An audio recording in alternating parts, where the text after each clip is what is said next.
What's up, good folks? It's the Stew to Shine. I got one for y'all. This is my theory on the gender imbalance that we face today. And this is just my theory. You tell me what you think, right? So we're going to use like some simple numbers. So we're going to say there's 1 million jobs in a nation, right? 1 million jobs in a nation. And these 1 million jobs are filled by 1 million men at one point, right? 1 million men have 1 million jobs. So these 1 million men can go out and be breadwinners, providers for a home. These homes would have 1 million women, right? So 1 million men that have jobs and 1 million women that need a provider, right? Check this out. So this 1 million men that have jobs, they would have this 1 million women. The woman's role would then be to wake up in the morning, iron this man's clothes, get some breakfast going for him and his children, see him off to work, get the kids sent off to school, clean the house, cook some meals, meal prep, get the house together, decorate how she saw fit, curate the home, right? Make it a home, right?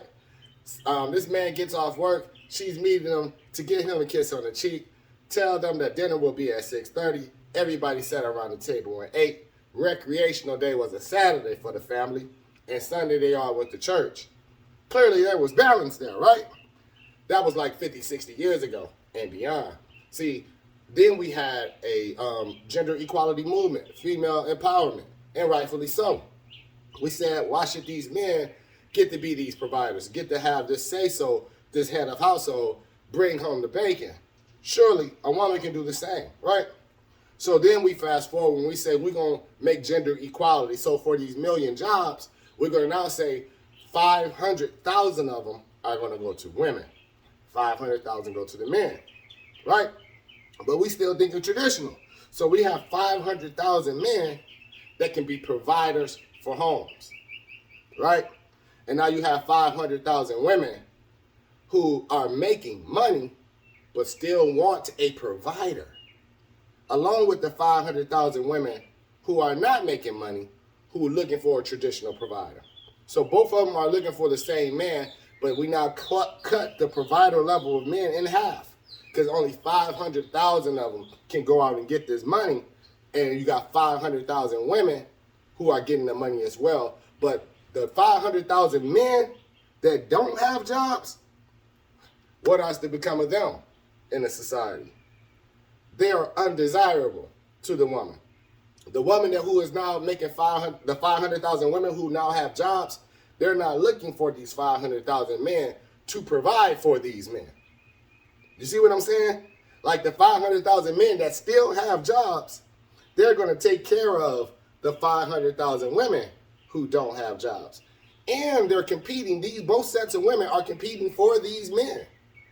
So you have 1 million women, whether they are working or not, looking for these 500,000 men who are working. And now you have a subset of men who are now seen as undesirable. So we're going to look at it again. In the courting process, when you had 1 million men who had all the jobs and 1 million women who are looking for men who have the jobs, how does she determine which men are the right ones? Well, they go through a courting process. And in this courting process, this man, his goal is to seek to show her that he can be a provider. So he opens doors for her. He pays the tab at the hotel for the trips, for the excursions. He pays for the date, for the meal that they're going to eat. This is to show her that, hey, I have enough in abundance to pay for myself and for you, because you're not working. Because there's 1 million men that have jobs and 1 million women who are looking for men who have jobs. Fast forward to today where you have gender equality. So now you have 500,000 men who have jobs, 500,000 women who have jobs, 500,000 men who don't have jobs, 500,000 women who don't have jobs.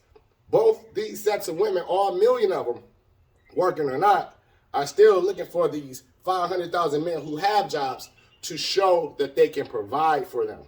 So they still want the man to pay for the dates, the excursion, the hotel, to pay the tab, to open the doors, to pull out the chairs, to do these chivalrous acts, right?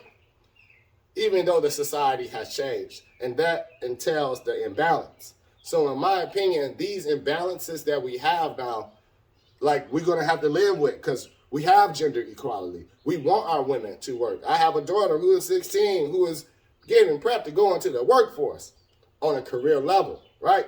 So when we look at that, we say, what is to become of the dating courting process, and what is to become of the protector, provider, nurturer, caregiver process? Like, how do we bring these two together and reconcile them so that men and women can then have long-lasting relationships like they had in yesteryear? In summary, I'm going to say it again. Million men had a million jobs when we had traditional roles, right? We gave us gender equality and we said men going to have 500,000 of these jobs and women going to have 500,000 of these jobs. The problem with that is that the million women, whether they working or not, still want these 500,000 men. And then you have a subset of men who are undesirable and thus involuntary celibates, incels, what they call them, right? These are men who would love to thoroughly take care of a woman, to provide for a woman, to be with a woman, right? But they're looked at as undesirable because they don't have the funds or the means to get with a woman. Causes so much imbalance. The woman who is now working and making money, bringing home their breadwinner, what we call her, right? She is then still reduced to these traditional roles that she can no longer fulfill, right? Like she can't iron the man's clothes, see him off to work, cook meals, get his kids going to school, back and forth, join the PTA, bake cookies for the bake sale when she has to work that 9 to 5 at the same time, when she has to provide a significant amount for the bills, especially if she's single. She has to take care of her children and go to work and pursue career advancement. Like, it makes it quite difficult. Thus, these two don't mesh. Like the female who is reared toward, and been in a situation where she has to stand on her own and be strong and independent, she finds herself incompatible with a man long term because she don't know how to mesh those two together, right? And then you have the woman who is looking for the man who can be the provider, but she wants the best provider that she can find. So it makes it tough. We used to have a day where a man can be 20 years old, a young man. He can then marry a 17-year-old young lady, right? And buy a house for $15,000, $20,000, move her in, pop out some babies, and then go with their upward mobility. Out in the suburbs for $20,000, $25,000. Starter home, what we call it. Today, we don't have that.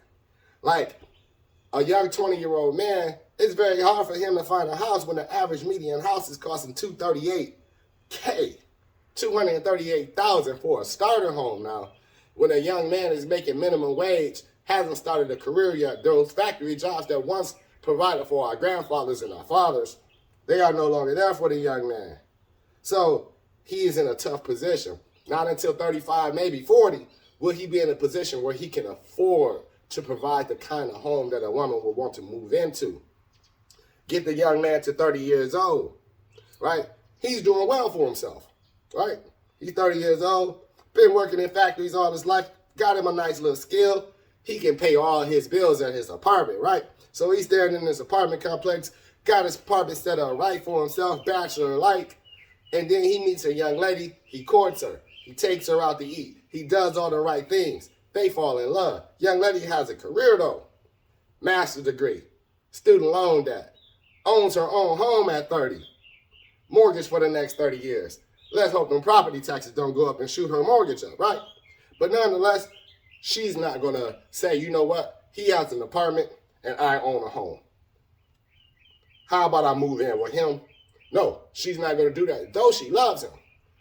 What do?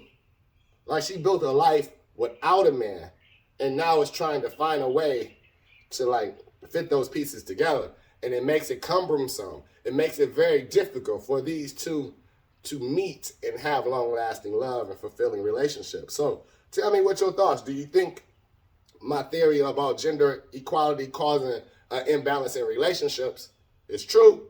Or do you think I'm full of it? Tell me your thoughts.